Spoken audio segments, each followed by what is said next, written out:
Hola, què tal? Jo sóc Irene Rodrigo i en este vídeo m'agradaria parlar-te una miqueta de la meva primera novel·la, Tres lunes llenes, que es va publicar el dia 25 d'octubre de 2021 amb l'editorial Versàtil, després de guanyar el Premi València Nova de Narrativa en Castellà que atorga la institució Alfons el Magnànim. El punt de partida o la motivació per escriure esta història va ser la meva inquietud al voltant de la maternitat, no? Jo, quan vaig començar a escriure esta novel·la, a finals de 2019, tenia 29 anys, i ja des de feia un temps em plantejava si volia ser mare, de quina forma volia ser mare, en quin moment de la vida jo volia ser mare. I pensant en els distints models de maternitat i investigant sobre tot això, vaig pensar o em vaig preguntar què passaria si una dona de la meva edat, que encara es considera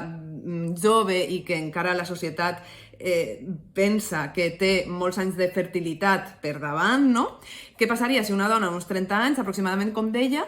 es plantejara ser mare soltera? És a dir, la maternitat en solitari és una realitat que tenim molt associada més a les dones de 40 anys, que arriben als 40 anys sense parella en aquest moment i que volen, desitgen sí o sí ser mares i diuen, pot ser ja l'última oportunitat que tinc de ser mare és ser-ho jo sola, no? Però què passaria si aquest desig de ser mare en solitari el tinguera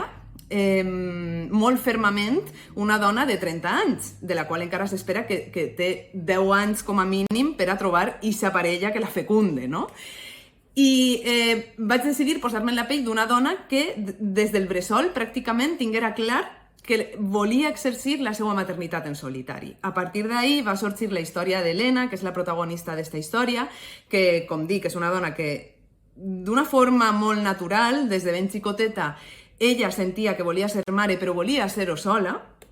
i jo en esta novel·la el que tracte d'explorar un poc és el seu món interior, les seues pors, els seus conflictes, el seu desig,